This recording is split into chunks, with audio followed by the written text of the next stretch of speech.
desse momento crítico, em que ele tem que tomar uma decisão optativa. Ou a revolução continua, ou a revolução se desagrega. A ala chamada Linha Dura, a mais radical entre os militares, se saiu vitoriosa e derrubou essa ideia. O governo de Castelo Branco teve o seu mandato estendido. As eleições previstas foram suspensas e foi decretado o ato institucional número 2. Agora, a eleição do presidente seria permanentemente feita pelo Congresso e apenas 2 partidos poderiam existir no sistema político. Bipartidarismo, você passa a ter a Arena representando o governo e o MDB seria uma oposição consentida. Mas era uma oposição consentida que às vezes as pessoas exageram, como se os MDBistas fossem pianinho, falaram nada contra o governo, fingia que era oposição. Mas eles falavam no parlamento, atacavam no parlamento o governo militar. Sim, havia vitalidade nessa oposição. Existem documentos e existem vertentes que dizem que núcleos da esquerda estavam dentro do MDB de uma maneira intensa. No primeiro momento eles salvaram, realmente eles desmantelaram a Revolução Comunista. Sim, mas começaram a fazer cagada no dia seguinte. Todo mundo tinha a expectativa de que haveria novas eleições em 6 meses. Ninguém pediu para eles tomarem o poder. Aí fizeram o segundo golpe dentro do golpe. Né? Curiosamente, quando sai essa decisão de que o mandato vai ser prolongado por mais 2 anos e a eleição vai ser indireta, né, o Carlos Lacerda, ele profetiza, né, ele diz que se isso acontecer, vai se instalar uma ditadura militar no Brasil que durará 20 anos. Quando chegou a vez das eleições para governadores e prefeitos, a oposição aos militares conseguiu a vitória em estados importantes. Percebendo a derrota política, o governo e o Comando Supremo decidem baixar mais um ato institucional. O novo ato estendia as eleições indiretas para os governadores estaduais, que passavam a ser eleitos por seus respectivos deputados. Os governadores eleitos nomeavam os prefeitos de cada capital. A linha dura do exército avançava cada vez mais no controle das instituições. O Castelo Branco, preocupado com a ascensão da linha dura, ele quer institucionalizar o quanto ele puder o regime. Já que esse regime não vai acabar comigo, eu não vou conseguir passar o poder para os civis, já que é assim, então eu preciso institucionalizar o sistema para que haja limites, para que haja regras. Então, já que o sistema político já estava subjugado e a Constituição de 46 já tinha sido praticamente rasgada, então vamos fazer outra. Ele então baixa o ato constitucional número 4, que é justamente a convocação para a Constituinte. O Roberto Campos enfatiza na Lanterna na Popa, que é o livro de memórias dele, que foi uma Constituinte mesmo. Teve discussão, teve discordância, o pessoal se reuniu, debateu. Então, ele consegue baixar essa Constituição, que é praticamente o último ato importante do governo do Castelo. O mandato de Castelo Branco chega ao fim. A corrente política dos sorbonistas sai do comando e deixava a vaga para um sucessor adversário.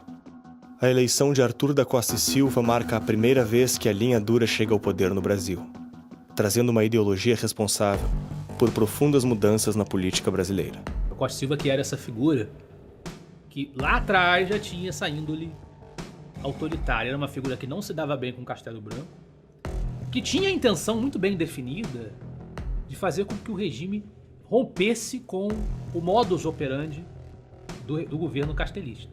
Tecnocracia total. Os políticos civis, eles atrapalham. Eles enchem o saco, fazem bagunça. A gente tem que ter técnicos, os militares no comando, técnicos para reformar, fazer uma revolução branca. É uma herança não reconhecida. Tem muita ideia que os milicos aderem, eles não sabem que a origem é positivista. Então você fala positivismo, não, imagina, nunca liguei para isso. Né? Mas o próprio Augusto Comte, ele dizia que a vida dos vivos é determinada por filósofos mortos, dos quais provavelmente você nunca ouviu falar. Né? Então, e essa influência positivista acredita na tecnocracia. Quer dizer, um governo que não tem disputa política, não tem luta política. São técnicos que resolvem, técnicos cientistas que resolvem todos os problemas. E foi assim que os milicos tentaram governar. Chamavam os melhores técnicos de todas as áreas, economia, minas, energia, transporte, etc, etc. Tomava as decisões e a classe política só servia para carimbar o decreto. Então eles reduziram o Congresso, né, a uma espécie de cartório. Está lá só para registrar os documentos. Acabaram com a polícia, acabaram com as lideranças. É uma vanguarda que tem que reconstruir a sociedade, né, representar a sociedade e reconstruí-la. E para isso eles precisam do poder centralizado. Mesmo antes de 1964, guerrilhas rurais e movimentos armados já existiam e estavam determinados em fazer a revolução. Após o 31 de março, esses grupos passam a adotar métodos hediondos e submetem o Brasil a anos tenebrosos. O terrorismo revolucionário se torna cotidiano. O crime, o medo e o sangue marcam presença na vida dos brasileiros. Assaltos a bancos e a estabelecimentos comerciais, explosão de bombas em lugares públicos, fuzilamento e tortura de inocentes. Os revolucionários assassinavam até os próprios colegas que quisessem desistir da luta armada. Os comunistas brasileiros seguiam o exemplo de seus companheiros ideológicos, que em outros países já somavam mais de 50 milhões de assassinatos, em nome da Revolução. No mês de fevereiro, antes da subida dos militares ao poder, o PCdoB enviou brasileiros para a China com o objetivo de aprender as técnicas de guerrilha de Mao Tse-tung. Foram estes cidadãos que voltaram 4 anos depois e formaram a Guerrilha do Araguaia, com a intenção de replicar a Revolução Chinesa no Brasil. O primeiro terrorista preso nessa guerrilha foi José Genuíno. Mesmo exilado, Leonel Brizola fomentava de fora a revolução no Brasil. Segundo seu filho, Fidel Castro entregou $1 milhão para seu pai para comprar armamento e munição e entregá-los aos revolucionários no Brasil. Bandidos e terroristas, hoje reverenciados como heróis nacionais, sequestraram, torturaram e assassinaram inocentes em nome de seus ideais.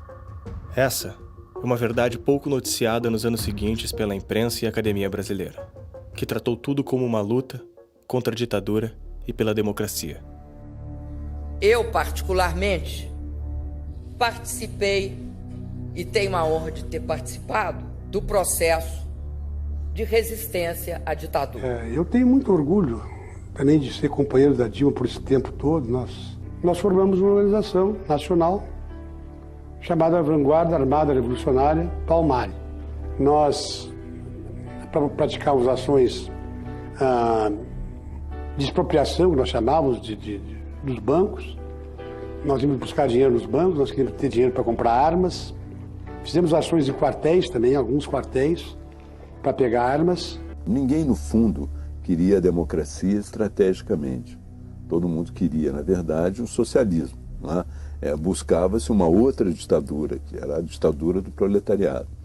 E que nós não éramos exatamente contra a ditadura, nós éramos contra a ditadura militar burguesa, mas nós éramos a favor da ditadura do proletariado. Isso ninguém diz, mas tem que dizer, faz parte da nossa história.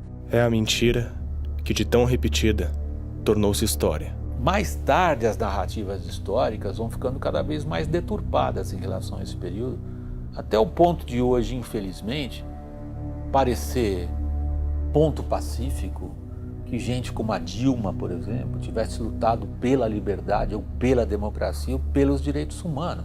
Isso é uma falsificação histórica. Derrubar o regime era o pretexto utilizado ao atrair militantes para a causa principal: instalar a ditadura comunista. Eram dezenas de grupos que, com brutalidade e frieza, cometiam atrocidades contra o povo brasileiro. Entre os grupos terroristas que tiveram maior destaque neste período sombrio estavam a ALN, Colina, o MR8, PCdoB, VPR, VAR Palmares e MRT. Estes grupos eram formados por pessoas que protagonizaram nos anos seguintes a política no Brasil. Entre elas está Dilma Vana Rousseff, que pertenceu aos grupos Polop, Colina, VAR Palmares e virou presidente do país em 2011. Os grupos que Dilma participou foram responsáveis por diversos atentados, assaltos, sequestros e assassinatos. Outro nome que protagonizou o terrorismo brasileiro foi Carlos Marighella. Junto com grupos ligados à teologia da libertação, foi responsável pela criação do grupo terrorista mais perigoso do país, a Aliança Libertadora Nacional. Autor do livro Mini Manual do Guerrilheiro Urbano, publicado em junho de 1969, Marighella divulga todas as táticas e objetivos dos grupos terroristas que seguiam à risca seus ensinamentos cruéis. Matar policiais e membros do exército, preparar bombas, assaltar, sequestrar, fazer terrorismo e executar colegas que desertassem. No ano de 2013, Marighella foi homenageado em sessão solene no Senado Federal pelo que chamaram de luta social, assim como filmes exaltando seus feitos foram produzidos pela esquerda, que aplaude e comemora a barbárie e a criminalidade. No dia 4 de setembro de 1969, a Aliança Libertadora Nacional de Marighella e o MR8 de Franklin Martins sequestraram o embaixador americano Charles Elbring.